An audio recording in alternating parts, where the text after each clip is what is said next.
Bill आखिर वही हुआ जिसका लोगों ने अंदेशा जाहिर किया था, और लोगों से मेरी मुराद है अपनी फील्ड के एक्सपर्ट्स। ओशन गेट की टाइटन नाम की आबदोज जो कि कुछ दिनों पहले एक हादसे का शिकार हो गई थी, लेकिन कंफर्म नहीं था कि आबदोज को कोई हादसा वाकई ही में पेश आ गया है, क्योंकि आबदोज के साथ कोई कम्युनिकेशन हो नहीं पा रही थी। अब दोस्तों ये कंफर्म हो चुका है कि वो आबदोज मुकम्मल तौर पर तबाह बर्बाद हो चुकी है, और इस आबदोज में मौजूद 5 अफराद अब इस दुनिया में नहीं रहे। इन 5 में से 2 अफराद का ताल्लुक पाकिस्तान से था, और पाकिस्तान की एक बहुत बड़ी फैमिली से, दाऊद फैमिली से। शहजादा दाऊद और उनके बेटे सुलेमान दाऊद भी इस वेंचर का हिस्सा थे जो उन्हें मौत के मुंह में ले गई। इस आबदोज के और इस पूरे प्रोजेक्ट के हवाले से अब काफी हैरान कुन इंकिशाफात सामने आ रहे हैं। अब उन लोगों की बातें भी सुनी जा रही हैं जो कि कई सालों से इस सारे प्रोजेक्ट,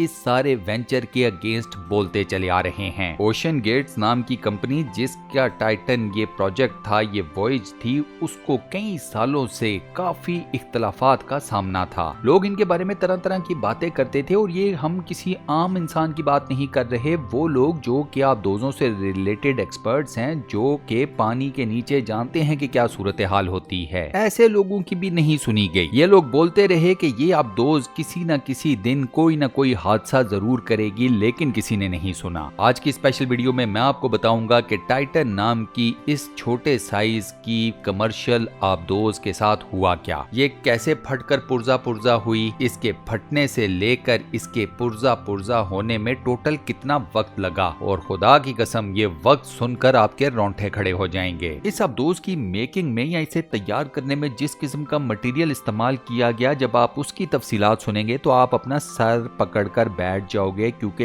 ये मटेरियल तो आप अपने घरों में इस्तेमाल ना करो। वो मटेरियल आप एक ऐसी आबदोज में इस्तेमाल कर रहे हैं जिसने 12,000 फुट, वो भी पानी, समुंदर के पानियों के नीचे जाना है, वो प्रेशर के जो 1 सेकंड के अंदर आपकी हड्डियों का सुरमा बना दे। इस वीडियो में मैं आपकी उन लोगों से भी मुलाकात कराऊंगा जिन्होंने इस आबदोज, इस वेंचर की टिकट खरीद ली थी, लेकिन फिर ये लोग नहीं गए। एक ऐसे शख्स के बारे में भी बताऊंगा कि जिसने टिकट भी खरीदा, वो इस आबदोज में सवार भी हुआ, इस आबदोज के जरिए वो टाइटैनिक का मलबा देखने नीचे 12,000 फुट की गहराई तक भी गया, और हैरान कुन तौर पर जिंदा सलामत वापस भी आ गया। वीडियो बेहद मजेदार होने वाली है दोस्तों। वीडियो का फुल मजा उठाने के लिए इस वीडियो को शुरू से लेकर आखिर तक कंप्लीट जरूर देखिएगा। साथ ही आप दोस्तों से एक छोटी सी रिक्वेस्ट कि वीडियो के ऊपर लाइक के बटन को प्रेस कर दे, और अगर आपने अभी तक हमारे इस चैनल को सब्सक्राइब नहीं किया हुआ तो बराए मेहरबानी चैनल को सब्सक्राइब जरूर कर लें, और साथ बने हुए बेल के आइकन को प्रेस कर दें।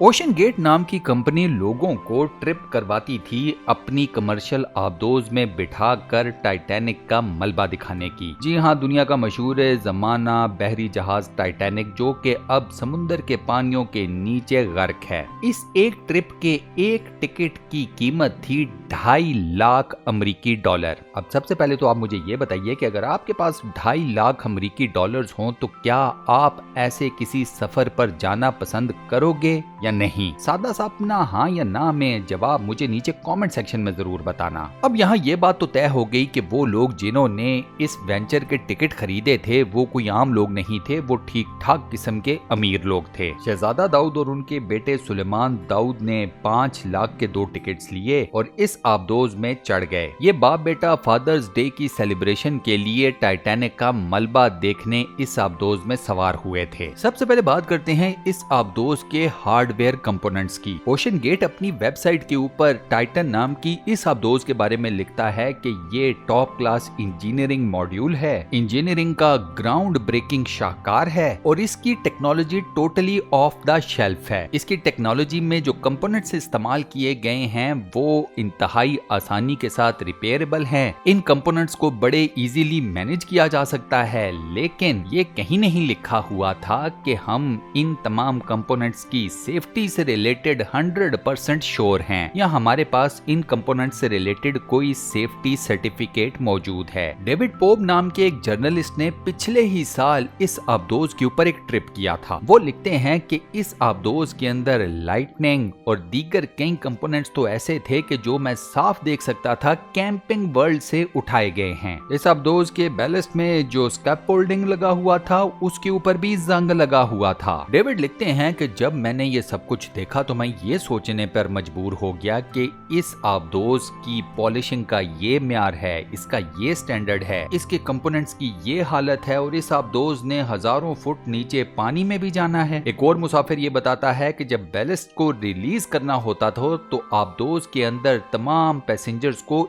एक साइड पर कर दिया जाता था, वरना बैलिस्ट रिलीज हो ही नहीं सकते थे। डेविड ने मजीद ये लिखा कि इस आबदोज को देखकर आपको ऐसे लगता था कि ये आबदोज किसी state of the art engineering का शाहकार नहीं बल्कि किसी देसी जुगाड़ का शाहकार है। उन्होंने सवाल उठाया कि दुनिया की कौन सी ऐसी आबदोज है आइदर प्राइवेट सेक्टर की या किसी गवर्नमेंट सेक्टर की जिसे आप प्ले स्टेशन के पुराने एक मॉड्यूल के कंट्रोलर से कंट्रोल करते हैं पानी के नीचे। जी हाँ दोस्तों, इस आबदोज को स्टीयर करने के लिए वो भी हजारों फुट पानी के नीचे एक प्ले स्टेशन का कंट्रोलर इस्तेमाल किया जाता था, एक गेमिंग कंसोल का, फॉर गॉड सेक। अब जब डेविड के ये तमाम इतराजात प्रिंट हुए तो ओशन गेट के जो मालिक थे, जो सीईओ थे, उन साहब ने फौरन से हिट बैक किया। उनका वही चूरन था कि भाई हमारी जो आबदोज है वो state of the art technology से बनी हुई है। वो प्रेशराइज्ड कंटेनर जहां पर मुसाफिर इस आबदोज के अंदर बैठते हैं, उसके सेफ्टी मेजर्स और उसकी क्वालिटी समझिए 100% है। साथ ही कंपनी के मालिक ने यह भी दावा कर दिया कि इस आबदोज के डिजाइन को कंप्लीट करने में हमें मदद की है नासा ने,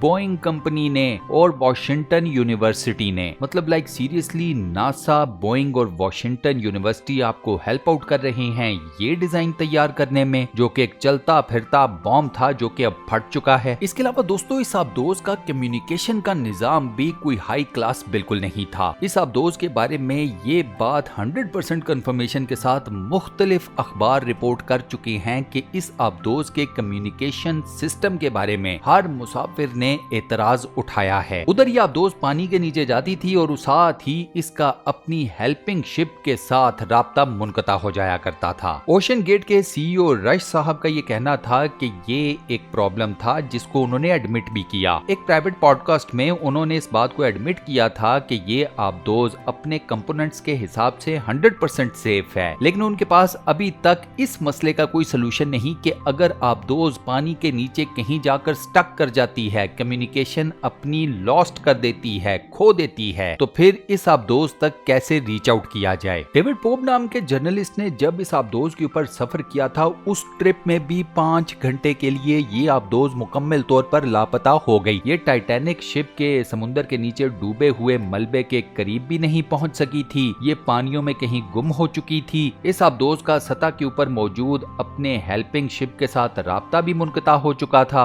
और उस पर्टिकुलर टाइम में किसी के पास इस मसले का कोई सलूशन तक नहीं था। सोने पे सुहागा ये कि टाइटन नाम की इस आबदोज के पास सेफ्टी सर्टिफिकेट के नाम पर एक रद्दी का कागज तक नहीं था। जी हाँ दोस्तों, आप अंदाजा कीजिए कि इतनी मेजर किस्म की वेंचर पर जाने वाली इस आबदोज की सेफ्टी सर्टिफिकेशन 0 थी। ये इंटरनेशनल वाटर्स में ट्रेवल करती थी और इन वेंचर्स में जितने भी मुसाफिर थे पहले उनसे एक वेवर साइन करवाया जाता था। उस वेवर के ऊपर ये लिखा होता था कि ये वेंचर एक एक्सपेरिमेंटल वेंचर है, आबदोज को एक्सपेरिमेंटल पर्पसेस के लिए इस्तेमाल किया जा रहा है। ओशन गेट वालों की मंतक सुने सेफ्टी सर्टिफिकेशन ना लेने के बारे में। ओशन गेट कंपनी का ये कहना था कि हमारी ये आबदोज इंतहाई अल्ट्रा मॉडर्न किस्म की है, state of the art engineering का शाहकार है, हर पुर्जा हर कंपोनेंट बिल्कुल लेटेस्ट है। सेफ्टी प्रोटोकॉल्स की जितनी भी बातें किताबों के अंदर लिखी गई हैं या जिनके बलबूते के ऊपर सर्टिफिकेशन दी जाती है वो पुराने मॉड्यूल्स हैं, सारे पुराने कंपोनेंट्स के ऊपर वो सारा कुछ बेस करता है, पुरानी टेक्नोलॉजी की वो बातें करते हैं। लिहाजा अगर हम अपनी टाइटन नाम की आबदोज की सेफ्टी सर्टिफिकेशन लेने जाएंगे तो वो हमें किस बेस के ऊपर सर्टिफिकेशन देंगे। ये एक लंबा प्रोसेस है। पहले हम अपनी सारी टेक्नोलॉजी उन बुक्स के अंदर ऐड करेंगे, उन सर्टिफिकेशंस के अंदर ऐड अप करेंगे, उसके बाद कहीं जाकर ये तमाम सेफ्टी प्रोटोकॉल्स जब हमारी इंजीनियरिंग मेथोडोलॉजी के साथ मैच कर जाएंगे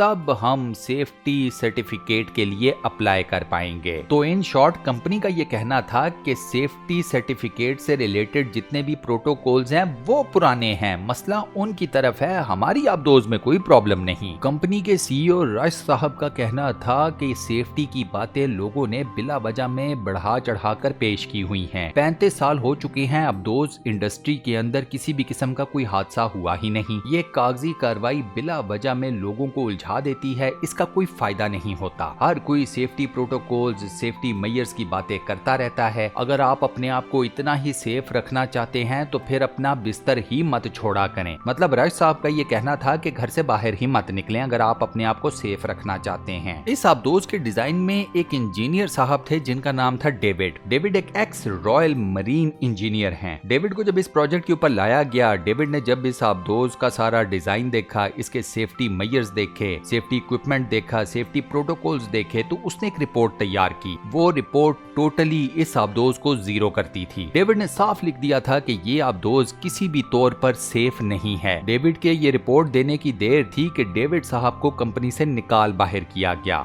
डेविड ने भी अपने निकाले जाने पर उल्टा कंपनी को सू कर दिया था। इसके अलावा दोस्तों, आबदोजें बनाने वाली मल्टीपल कंपनीज के बड़े बड़े लोगों ने ओशन गेट के सीईओ को स्पेशल खत लिखे थे कि अपने ये एक्सपेरिमेंट्स बंद कर दो, तुम लोगों की जानों के साथ खेल रहे हो। पूरी दुनिया में 10 ऐसी आबदोजें या 10 ऐसी ओशन व्हीकल्स हैं जो कि 4000 फुट पानी के नीचे जाने की कैपेबिलिटी रखती हैं। इन 10 की 10 मशीन्स के पास सेफ्टी सर्टिफिकेट्स मौजूद हैं, और अगर किसी ऐसी मशीन के पास ये सेफ्टी सर्टिफिकेशन नहीं थी तो उस मशीन का नाम है ओशन गेट की टाइटन सबमरीन। क्रिस ब्राउन नाम के एक शख्स ने 80,000 पाउंड खर्च करके टाइटन आबदोज के एक वेंचर का टिकट खरीदा था। क्रिस की किस्मत देखिए कि जब वो आबदोज को देखने गया, उसने आबदोज का सारा मामला देखा, इसकी बनावट, इसके कंपोनेंट्स, इसकी फंक्शनैलिटी। क्रिस को वहीं पर अंदाजा हो गया कि इस आबदोज में ट्रैवल करना, वो भी हजारों फुट पानी के नीचे, अपनी मौत को दावत देने के बराबर है। क्रिस इस मिशन पर नहीं गए थे। एंड टाइम के ऊपर उन्होंने इस वेंचर का हिस्सा बनने से इनकार कर दिया था और वो आज जिंदा हैं। आर्थर लोबो नाम के एक जर्मन शहरी ने भी इस आबदोज का टिकट खरीदा था टाइटैनिक का मलबा देखने के लिए। आर्थर की किस्मत चेक करें कि आर्थर ने टिकट लिया, आर्थर आबदोज के ऊपर चढ़ा, आबदोज टाइटैनिक का मलबा दिखाने के बाद लकीली जिंदा सलामत सही सबको लेकर वापस सरफेस तक भी आ गई। आर्थर के मुताबिक जब मैं समुद्र के अंदर से होके टाइटैनिक का मलबा देखने के बाद वापस हेल्पिंग शिप के ऊपर आ गया तो मेरे जहन में सिर्फ एक बात आई, मैं मौत के मुंह से वापस होकर जिंदा सलामत बच जाने में कामयाब हो गया हूँ। मैं एक सुसाइडल मिशन के ऊपर था और ये मेरी सबसे बड़ी बेवकूफी थी। बकौल आर्थर, इस सबमरीन का उसकी आंखों के सामने एक पार्ट गिरा, एक कंपोनेंट गिरा, तो वहां खड़े इंजीनियर्स ने उस कंपोनेंट को, उस पार्ट को जिप टाइज लगाकर दोबारा से जोड़ दिया। ये एक आबदोज की इंजीनियरिंग चल रही है। 30 मिली सेकेंड्स लगे हैं इस आबदोज को हजारों फुट